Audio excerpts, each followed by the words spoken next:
welcome back to the Podcast Playground. Our newest podcast is The Best Podcast. Join Jay Carter and Mivita Best on The Best Podcast, where the dynamic duo brings you their insider secrets to everything wonderful. Now Jay and me dive deep into the top 5 everything, from the latest cell phones to affordable wines that won't break the bank. So tell a friend, you've found the best podcast, where every recommendation is a gem waiting to be uncovered. Tune in weekly for your dose of excellence. You ever sit down in a fancy Michelin star restaurant and you suddenly realize you just cannot read a single word on the menu? Oh yeah, like constantly. Right. You're just sitting there staring at this list of ingredients, trying to decode if you're ordering, I don't know, a heavy steak or a light soup. And honestly, that is exactly what the television market feels like in April 2026. It really is. It's overwhelming. You just want to watch a movie, but you're staring at this, $2,500 wall of glass, trying to figure out what a QD OLED panel with 165 hertz VRR actually means for you. Yeah, the television industry has this really incredible habit of inventing an entirely new vocabulary, like every 3 years. Exactly. And if you don't keep up with the engineering side of the display tech, it's super easy to end up paying for features that your specific living room simply doesn't even need. Which is exactly why we're doing this. Today, we were basically translating that menu for you. We're taking all the tech notes and market reviews you gave us to really zero in on the top 5 best televisions currently available right now. And it's a wild market right now. It is. So we're going to break down the mechanics behind the marketing, skip all the fluff, and figure out exactly which screen makes sense for your space. Because to understand the current market, you really have to look at it as this massive turf war between two completely different philosophies of how to, generate light. Right. So you basically have organic light versus inorganic light. Okay, organic versus inorganic. Yeah. So on the organic side, you have OLED technology, and that has held the crown for contrast for years, But then on the inorganic side, you have what's basically the mini LED rebellion. The rebellion. I love that. Yeah, because they're using brute force, right? Massive grids of microscopic lights to achieve just blinding brightness. And currently, Samsung is sort of leading the charge on the organic side. But brands like LG, TCL, and Sony, they're using specialized silicon and super aggressive pricing to attack them from pretty much every angle. Okay, so let's start at the absolute ceiling of contrast, right? Just to understand what the rest of the industry is actually chasing. Makes sense. Looking at the sources, the Samsung OLED 4K S95F Smart TV, it's sitting at this premium $499.99 price point, and reviewers pretty much universally consider it the rating all-rounder. Absolutely. I mean, it has a 4.8 star rating across over 12,100 reviews. But the spec sheet says it uses a QD OLED panel. So break down that mechanism for us, because OLED gets thrown around constantly, but the QD part feels like the real differentiator here, doesn't it? It is. It totally is. So OLED stands for Organic Light Emitting Diode. And the fundamental magic of OLED is that there is no backlight. Every single pixel on the screen creates its own light completely independently. Because of that, when a pixel needs to show black, it simply turns off. It draws zero power. So you get infinite black. Exactly, infinite black. But the historical problem with OLED, though, is that those organic compounds, they just can't get incredibly bright without risking heat damage or, burn-in. Which is the scary word everyone hears about OLEDs. Right, and that is exactly where Samsung added the QD, the quantum dots. Okay, I always hear quantum dots, and it honestly sounds like pure science fiction to me, like something out of Star Trek. I mean, it kind of is. They are essentially nanoscale semiconductor crystals. When you hit a quantum dot with light energy, it glows, and the color it glows depends entirely on the physical size of the crystal itself. Oh, wow. So it's based on physical size. Yeah. So instead of using those old school color filters that just block light to create colors, Samsung is using a blue OLED light source to basically excite these quantum dots, and that causes them to emit incredibly pure, perfectly saturated red and green light. Okay, so you get the perfect blacks of the OLED, but with this massive injection of color volume and brightness on top of it. Exactly. Best of both worlds. Okay, but I do have to push back on this a little bit, just based on a super common living room setup.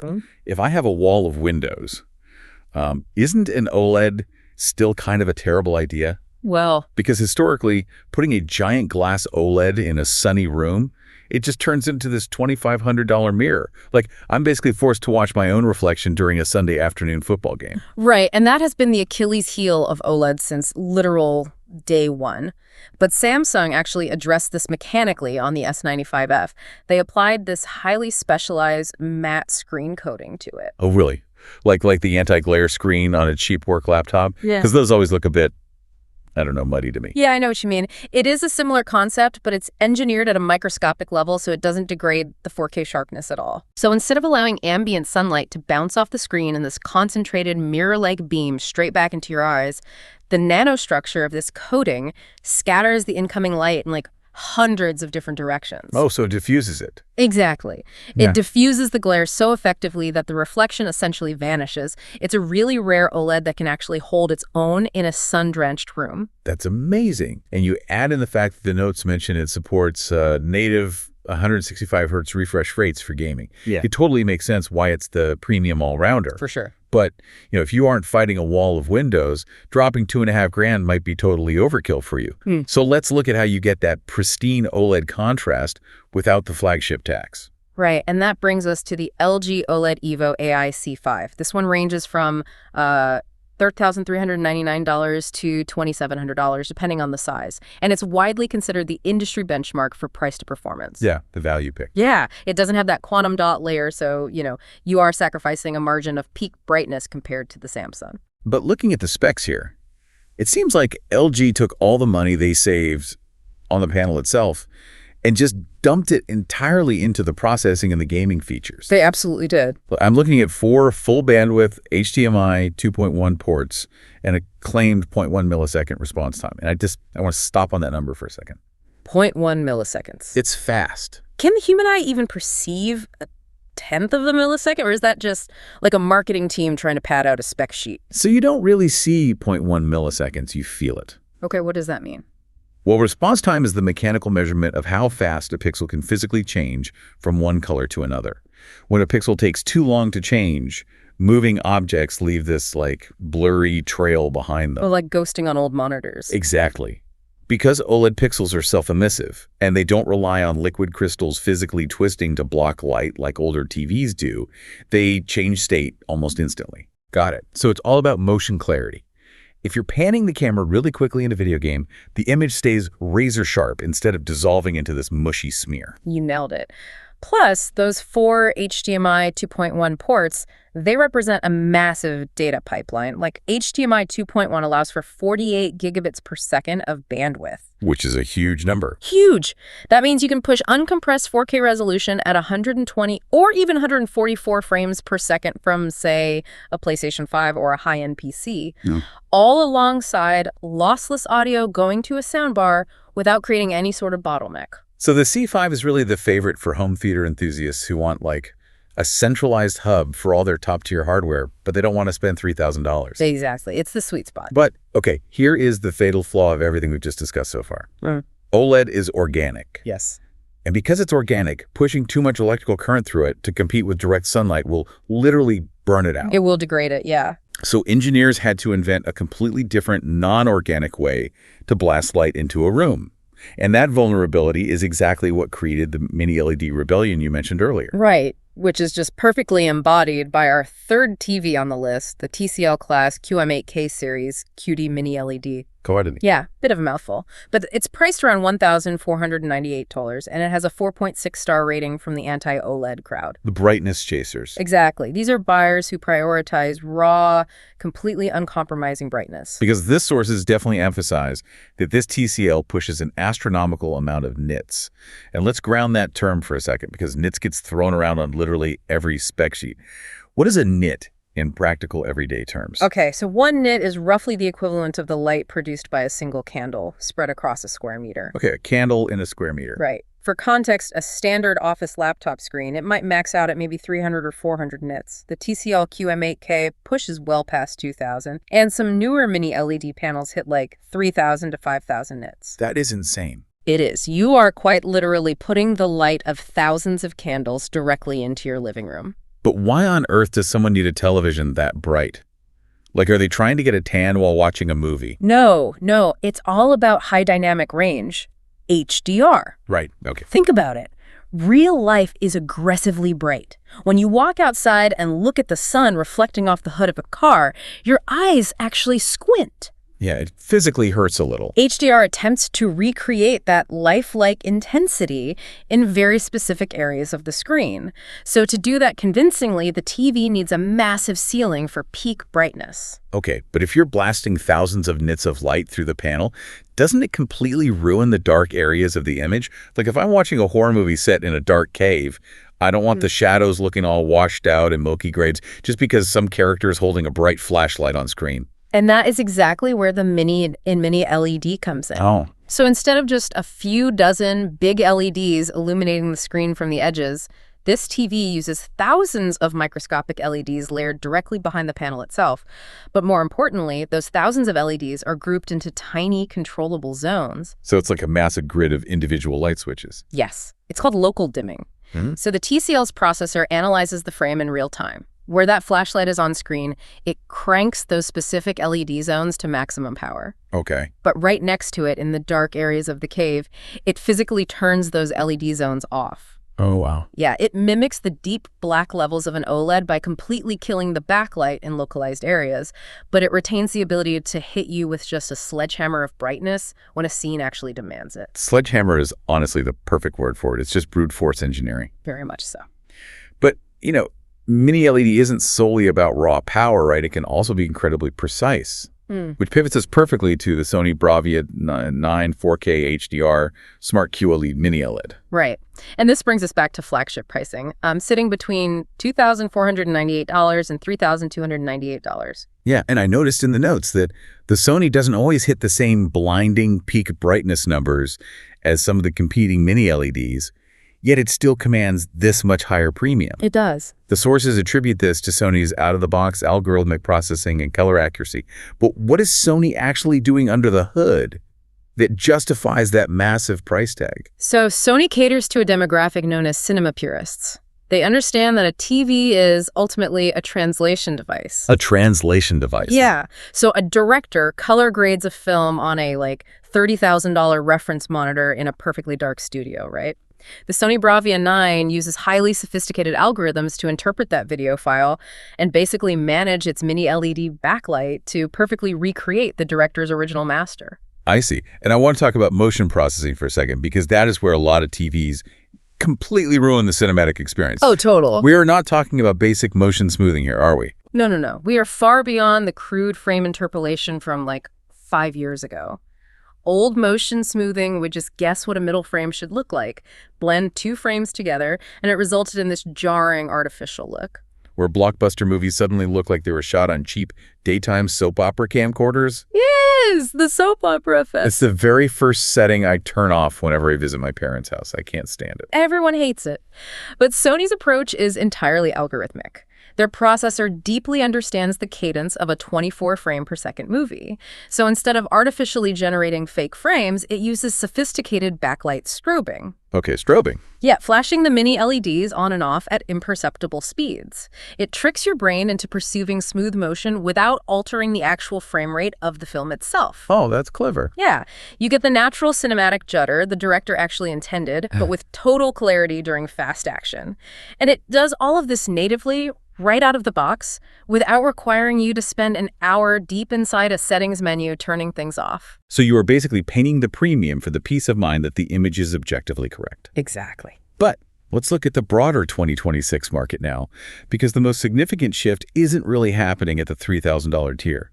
We've reached an era of tech commoditization where the glass panel itself is no longer the expensive part of the equation. Right. And the Hisense 55-inch Classier 8 Series Mini LED completely exposes this paradigm shift.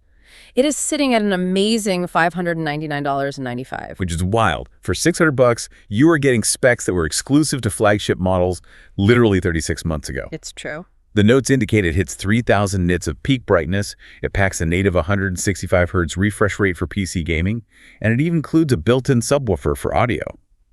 How is the industry sustaining this kind of insane price compression? Because you are no longer just paying for the display hardware, really. You're paying for the silicon processor driving it. Brands like Ansys are leveraging economies of scale on the actual mini LED panels, but the real heavy lifting is being done by cheaper, much faster processing chips that can handle those complex local dimming grids.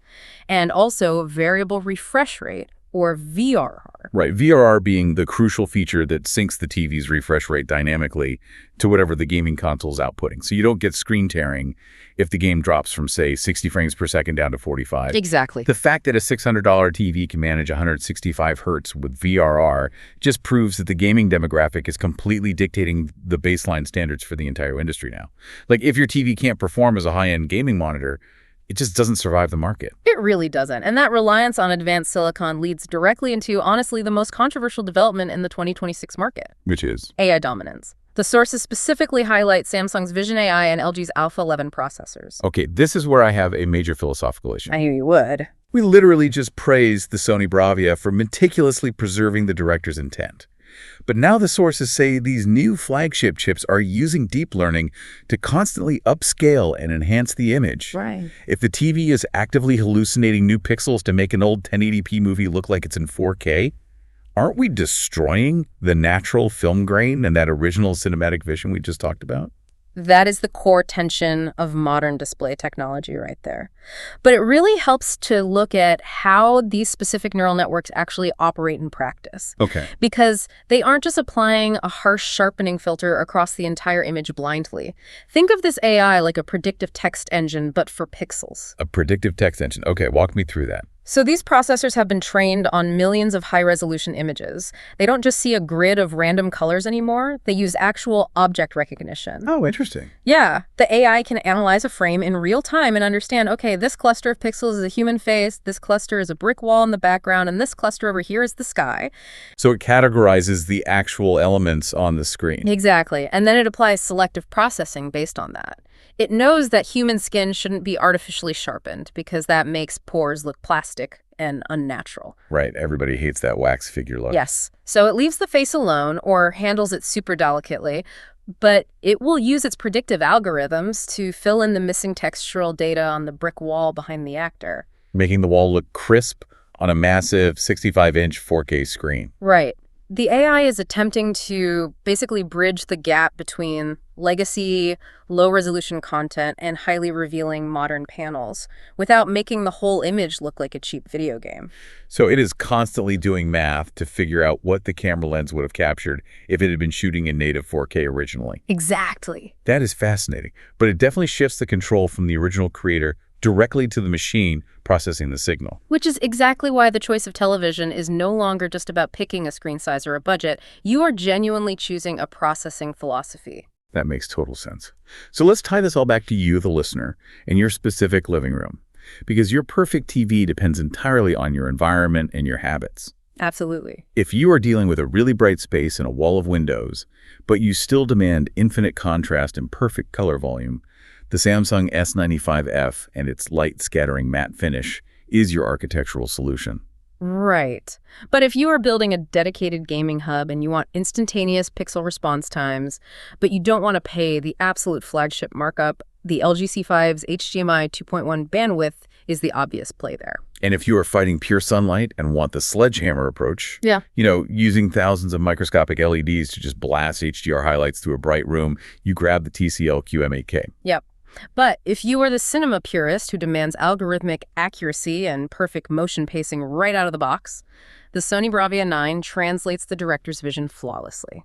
And lastly, if you just want to experience the absolute bleeding edge of 3000 nit 165 hertz tech commoditization without, totally draining your savings account, the Hisense U8 delivers unprecedented silicon power for just $600. Incredible value. The 2026 market is dense, but once you understand the mechanics of the menu, you realize there is a bespoke tool for whatever environment you're trying to fill. Yeah, and as you look at these options, I do want to leave you with one final thought regarding those deep learning AI processors we just discussed. Oh, go for it. We established that processors like LG's Alpha 11 are actively analyzing frames, recognizing objects, and predicting missing pixel data in real time, right? Right. But display companies are currently integrating environmental sensors into these television bezels. So how long until the TV isn't just upscaling the movie, but dynamically remastering it based on the physical room you were sitting in? Wait, you mean beyond just adjusting the overall brightness when the sun goes down? Like TVs already do? Oh, far beyond that. Imagine a near future where the AI detects the acoustic echo of your specific living room walls, and it automatically isolates and reshapes the frequency of an actor's dialogue so it never gets buried in the sound mix. Oh, wow. Or the camera tracks your viewing distance and your personal eyesight and dynamically shifts the depth of field and contrast of a scene to ensure you never miss a visual cue. The movie is being generated frame by frame, audio wave by audio wave, exclusively for your sensory profile. That is wild. At that point, the television is essentially a real-time rendering engine. It is. And when the hardware is doing that much heavy lifting to alter the experience, you really have to ask yourself, who is the true director of the film you're watching? Yeah. Is it the filmmaker sitting in a studio in Hollywood, or is it the silicon processor sitting on your TV stand?